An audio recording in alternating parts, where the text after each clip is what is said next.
আসসালামু আলাইকুম রহমতুল্লাহি ওবারাকাতুহু। হজরত মোহাম্মদ সাল্লাল্লাহু আলাইহি সাল্লামের উম্মত হবার সুবাদে আমরা সর্বশেষ উম্মত হবার সৌভাগ্য অর্জন করতে পেরেছি। আল্লাহ তাআলা তার হাবিবের সম্মানার্থে তার উম্মতদেরকেও বিশেষ সম্মানে সম্মানিত করেছেন। হাদিস শরীফে উম্মতে মুহাম্মাদির অসংখ্য বিশেষত্বের কথা উঠে এসেছে। তন্মধ্যে 10টি বিশেষ বিশেষ বৈশিষ্ট্য তুলে ধরা হলো। 1. শ্রেষ্ঠত্ব। হজরত মোহাম্মদ সাল্লাল্লাহু আলাইহি সাল্লাম যেমন সাইয়্যিদুল মুরসালিন তথা সকল রাসূলগণের সর্দার এবং সর্বশ্রেষ্ঠ নবী, তেমনি তার উম্মতগণও সকল উম্মতের মধ্যে শ্রেষ্ঠ। এর ঘোষণা স্বয়ং আল্লাহ তাআলাই পবিত্র কুরআনে উল্লেখ করেছেন। আল্লাহ বলেন, তোমরাই শ্রেষ্ঠ উম্মত, তোমাদের আবির্ভাব হয়েছে মানবজাতির কল্যাণের জন্য। তোমরা মানুষকে সৎ কাজে আদেশ করবে, অসৎ কাজে নিষেধ করবে এবং আল্লাহর উপর ঈমান রাখবে। 2. যুদ্ধলব্ধ সম্পদের বৈধতা। আগেরকার যুগে যুদ্ধলব্ধ সম্পদ ভোগ করা মুসলমানদের জন্য বৈধ ছিল না।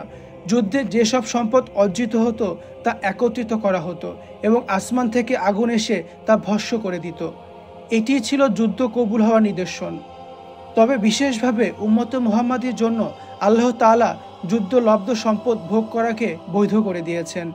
আল্লাহ তাআলা বলেন, তোমরা যে যুদ্ধলব্ধ সম্পদ লাভ করেছ তা হালাল ও উত্তমভাবে ভোগ ব্যবহার করো এবং আল্লাহকে ভয় করো।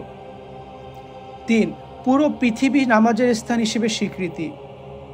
পূর্ববর্তী নবীগণের উম্মতদের ইবাদত করবার জন্য নির্দিষ্ট স্থান নির্ধারিত ছিল। এছাড়াও মাটি থেকে পবিত্রতা অর্জন তথা তায়াম্মুমের কোনো বিধানও সেকালে ছিল না।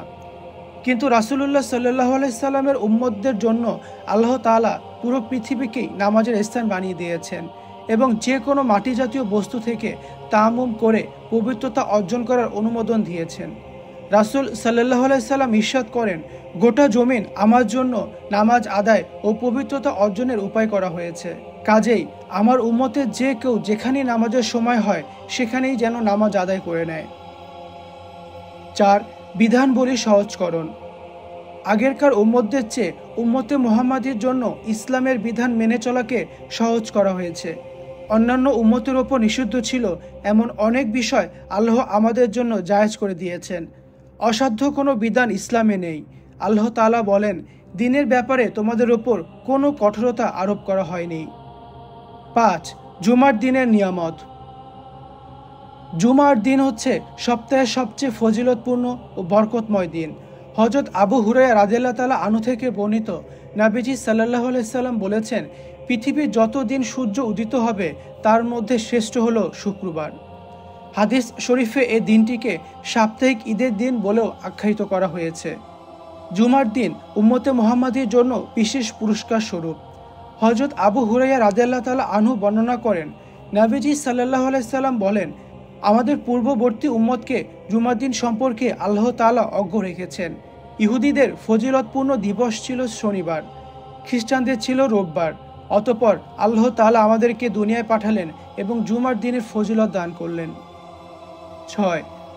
ভুল ত্রুটি ও গুনহার কল্পনাকে ক্ষমা ঘোষণা। উম্মতে মুহাম্মাদির জন্য আল্লাহর বিশেষ নিয়ামত এই যে কোনো ব্যক্তি গুনহের কল্পনা কিংবা ধারণা করলে তার জন্য কোনো গুনাহ লেখা হয় না যতক্ষণ না সে ওই গুনাহ করে ফেলে। তবে জিনা বিষয়ক কুকল্পনার বিষয় স্বতন্ত্র। আল্লাহ বান্দাদের দোয়া করতে শিখিয়ে দিয়ে বলেন, পরওয়ারদিগার, আমরা যদি বিস্মৃত হই কিংবা ভুল করে ফেলি তাহলে তুমি আমাদের পাকড়াও করো না। 7. সমূলে ধ্বংস হওয়া থেকে সুরক্ষা। রাসূল সাল্লাল্লাহু আলাইহি সাল্লাম বলেন, আমার পালনকর্তা বলেছেন, হে মুহাম্মদ, কোনো বিষয় আমার সিদ্ধান্ত নেওয়ার পর তা আর বাতিল হয় না। আপনার উম্মতের ব্যাপারে আমি এই প্রতিশ্রুতি দিচ্ছি যে তাদের আমি দুর্ভিক্ষ দিয়ে ধ্বংস করব না এবং তাদের দুনিয়া থেকে ধ্বংস করে দেয় এমন কোনো বহিরাগত শত্রু চাপিয়ে দেব না। 8. ভ্রষ্টতায় সবার একমত না হওয়া। রাসূল সাল্লাল্লাহু আলাইহি সাল্লাম বলেন, আল্লাহ তাআলা আমার উম্মতকে অথবা তিনি বলেন উম্মতে মুহাম্মাদিকে কখনো ভ্রষ্টতার ওপর একত্র করবেন না। তিনি আরও বলেন, আমার উম্মতের একদল লোক সব সময় সত্যের ওপর প্রতিষ্ঠিত থাকবে। 9. আল্লাহর আদালতের রাজসাক্ষী। কিয়ামতের ময়দানে আল্লাহ তাআলা উম্মতে মুহাম্মাদির কাছ থেকে সাক্ষ্য নেবে। রাসূল সাল্লাল্লাহু আলাইহি সাল্লাম বলেন, পৃথিবীতে তোমরা আল্লাহর সাক্ষী। 10. ফেরেশতাদের সঙ্গে তুলনা। এই উম্মতের নামাজের কাতারকে ফেরেশতাদের কাতারের সঙ্গে তুলনা করা হয়েছে। এটি এই উম্মতেরই একমাত্র বৈশিষ্ট্য। রাসূল সাল্লাল্লাহু আলাইহি সাল্লাম বলেন, অন্যদের তুলনায় আমাদের 3টি বিষয়ে শ্রেষ্ঠত্ব দেওয়া হয়েছে। তন্মধ্যে একটি হলো আমাদের নামাজের কাতারকে ফেরেশতাদের কাতার তুল্য সাব্যস্ত করা হয়েছে।